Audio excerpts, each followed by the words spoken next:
Alright, ladies and gentlemen, my name is Elson Cruz. Welcome back for more Alice Madness Returns. Here we are in a boiler room, and which does not bode well. I was editing, I think, episode 4, and I didn't get finished with it because, I was super tired, but I noticed I had actually forgotten a very easy-to-get memory, and so I'll probably just flash that up in the episode that it appears in, which would be number 4.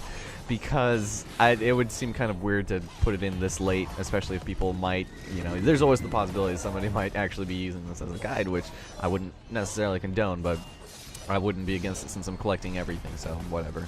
To each their own. Anyway, we've got 2 teapots here, and these guys start getting really annoying here, especially with them having such high defenses, and this guy's always going to be alive, so I'm wearing the caterpillar suit, or I guess more or less that's what we can call it, and this actually allows all of the hints that you'd get using shrink sense to be on, which is a little bit redundant since it actually helps a lot in being able to see the level when it's super dark. So it's kind of unimportant, but you do get some stuff you would probably miss otherwise. What do we got here? Oh, we get a nice little zoom in from way over there. Alright, thank you. So yeah, we're in a boiler room and we gotta go and cool all this molten hot metal and lava and such. And once we do that, we'll pretty much be done with this room, but there's still a lot of exploration to be done. This is a really annoying part. I always fall for this, not this time, Rick. Because, yeah, of course, as video game logic, you can just step on molten level. Absolutely no chagrin. This guy's gonna keep throwing tea at us. Jeez, he just freaking sniped us. Couldn't see past the stupidness, but I'm gonna go take care of this guy. I already shot him a few times with the pepper grinder.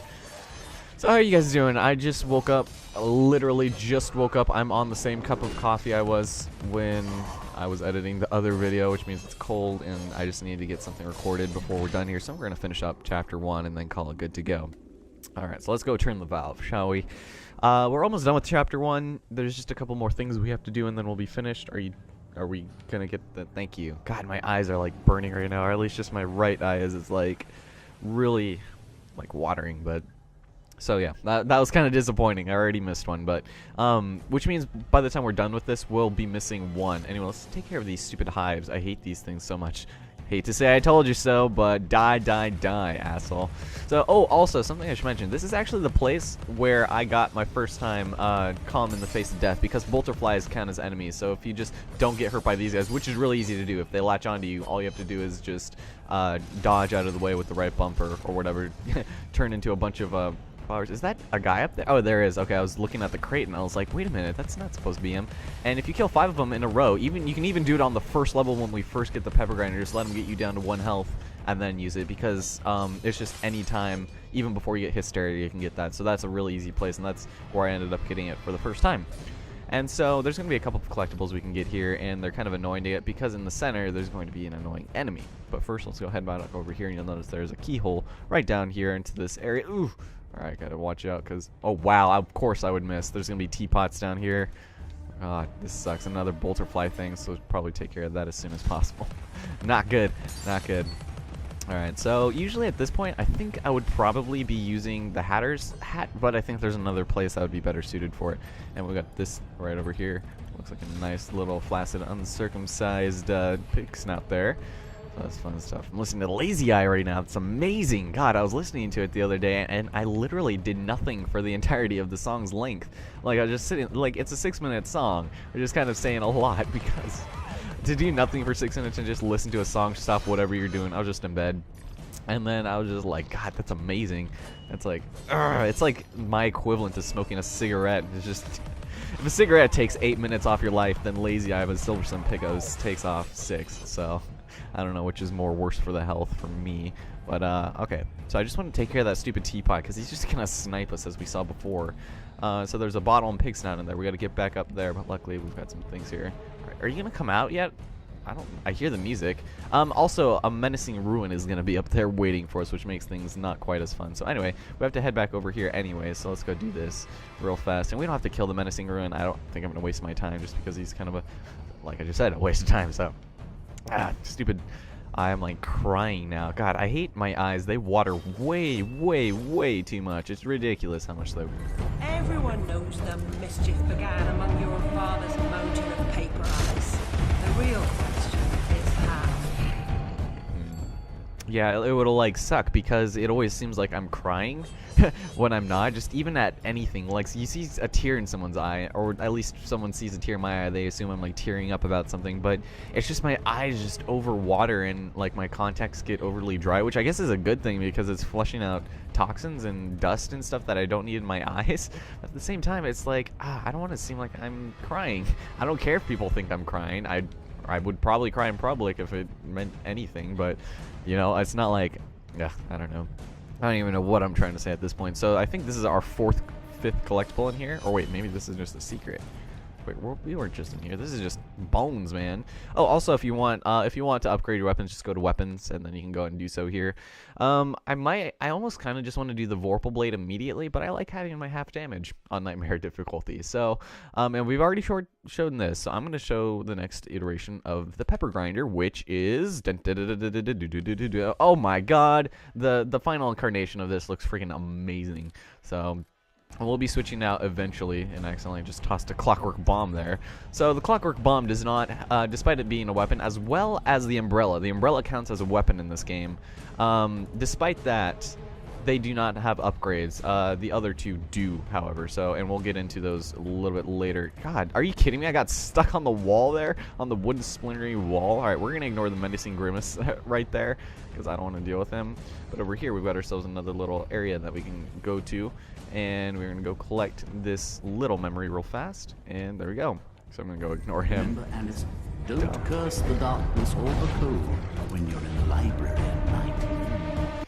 Yeah, that's kind of a weird thing to say to somebody. Ah, God, Lazy Eyes still playing though. I love it. So it's kind of nice that we get the hints regardless. It's like, what is this, Splinter Cell Conviction? Or I don't know. That's just always the game I think of when I think of like hints on the wall just coming out of nowhere. That makes no sense. And we got Cheshire Cat hint in here. Oh God. Yeah, every time I wake up, I always have like a stuffy nose. It's not, it sucks. All right, Cheshire, what do you got to say, Mr. Stephen Fry? Guess I got to do this. Where are you? You're over here, aren't you?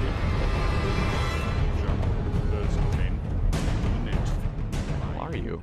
Oh, he's up there. Okay. I thought I looked up there, but he must have just appeared as, because he has the tendency to just start talking before he appears, which doesn't make sense. Anyway, this is just a room filled with valves and vents and platforms that we got to deal with. It's no big deal. I mean, it's pretty self-explanatory, and we can just skip through much of this. So let's go over here and Clockwork Bomb that. Now, Clockwork Bombs are very good against the Madcaps, and if you want to get that 30 kill thing, then just go back over to the beginning of this level and then kill a bunch of those guys. So see, this is kind of what I mean when I say that it's probably in our better interests to go ahead and, like, you know, not even bother with the caterpillar sense. Alright, we got another pig snoot here. So, wait, did I miss a pig snout too? I feel like I did, but maybe I didn't. No, I didn't. I didn't miss a pig snout. We should be at, not 13. Well, how much do we have right now? Oh, we are, no, that's 13 bottles, 12 snouts. Okay, I know where the other two are. Never mind. There's a point, oh, excuse me. There's a point later on where I'm actually going to stop mid-recording to go and get a, change my outfits, because the caterpillar sense is not going to be in our best interest for the entirety of the thing. It's nice, but it just doesn't really have any added benefits that are required, and I already messed up. Let's go back over here, and there should be, I do believe, wait a minute. Wait just a minute. Was there a switch up there? Oh, it's a switch right over here. Okay. There's a part where you have to go to the left of the door, and you got to go shrink under a gate, and then you have to go under and activate a switch that I missed for whatever reason like 20 times. It's like, what am I supposed to do here?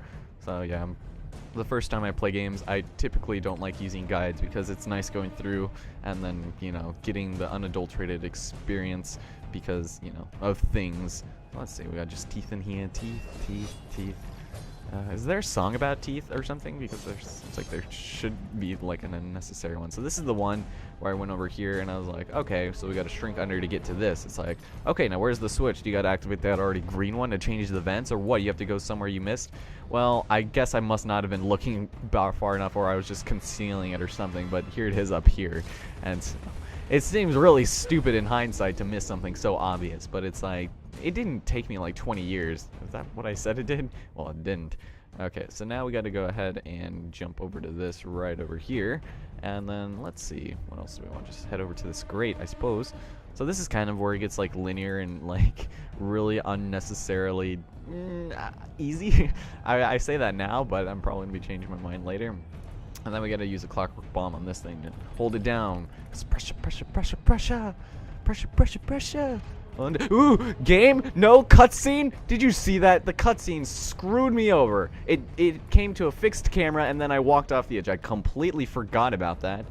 God, I hate that so much. Alright, what do you gotta say, Cheshi? Where are you? Okay, I don't even know where he was, but I don't even care. Because my eyes are still like watering. Alright, let's turn the valve, and this will activate more steam vents. That's pretty cool. Guess you can call me the steampunk automatron. Alright, thank you very much. And so let's just go and jump over here. Alright, I hate these gears because sometimes they're really inconsistent in how they run around. It's like they'll stop here a little bit and then they'll stop here even longer. So anyway, we got some more enemies over here, a little bit annoying. But we've got the madcaps, and now this is where if they have shields, you can use it to destroy them. Also, in case you didn't notice, it'll act as a distraction against these guys too, so that's pretty good. Alright, so let's go ahead and do that, and they'll charge at it, and then they'll get hurt. So if you kill 30 enemies with that, you'll be good. I'll likely just get this off screen, since it's not really easy to do with like the insidious ruins and stuff. So I'll just do it when I'm going back to that one portion in this. The chapter select in this game is very, very good, so don't even worry about it because you can go through every little bit. I mean, every room that has a checkpoint practically, and you'll be good. Stupid this guy. Alright, so let's do this. So yeah, right here, the shield, it'll completely demolish it, and then, well, usually, but it's pretty good, especially, you know, we've already shown these guys are a little bit annoying, but, ooh, you hurt me there, I think. Stupid. Alright, it's just, yeah, distraction. Oh, God, this thing is not nearly as good. What was in the other game? We had, like, ice wands, we had the diabolical dice, we had the croquet mallet. God, croquet mallet was freaking awesome, though. Like, I don't know. Alright, get out of here, man. We've got a nice little shrinking violet off to the side there, so we can take as much damage as we need to, but I'd rather not get near the brink of death, if at all possible. So now I'm listening to Weezer. Say it ain't so. Whoa, whoa. Oh, man. Okay, so let's go head over here. Was that the last one? I'm half inclined to say it was. Alright, cool. Let's run over here. I almost want to switch things now, but there's a point that would be perfect. I'll just do it at the last possible point where it'd be worth it. We got another bottle here, number 14. So that's kind of nice, I suppose.